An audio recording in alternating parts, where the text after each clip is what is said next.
Was the kingdom restored to Israel in 1948? Behold, we go up to Jerusalem, and the Son of Man shall be betrayed unto the chief priests and unto the scribes, and they shall condemn him to death, and shall deliver him to the Gentiles to mock, and to scourge, and to crucify him, and the third day he shall rise again. These scriptures tell us that Jesus will be betrayed by the Pharisees and the scribes. Then they will deliver him to the Gentiles to be crucified. Let's see who these people are. Then one of the 12, called Judas Iscariot, went unto the chief priests and said unto them, What will ye give me, and I will deliver him unto you? And they covenanted with him for 30 pieces of silver.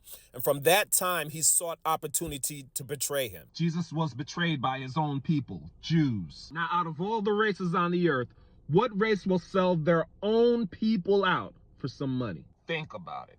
Let's continue. When the morning was come, all the chief priests and elders of the people took counsel against Jesus to put him to death. And when they had bound him, they led him away and delivered him to Pontius Pilate, the governor. So then, according to Matthew 20:19, Pontius Pilate, the governor of Judea, is a Gentile. Romans are Gentiles. Therefore, when they were gathered together, Pilate said unto them, Who will ye that I release unto you? Barabbas, or Jesus, which is called Christ?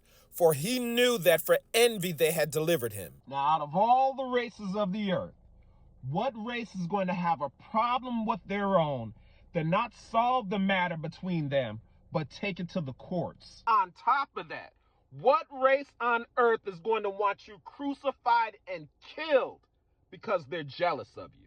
I'm just saying.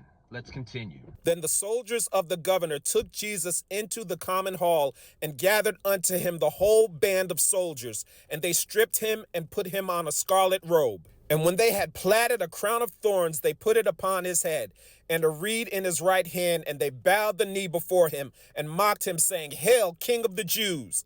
And they spit upon him, and took the reed and smote him on the head. That confirms who the Romans are. The Romans are Gentiles. So when was the kingdom restored to Israel? In 1948, right? Let's see about that. Let's see if the Gentiles ever relinquish their rule. Today's date is January 27, 2025. Without naming names, look up the prime minister in Israel and his ethnicity. His ethnicity is Ashkenazi Jew. The sons of Japheth, Gomer and Magog and Madai and Yavan and Tubal and Meshach and Tyrus.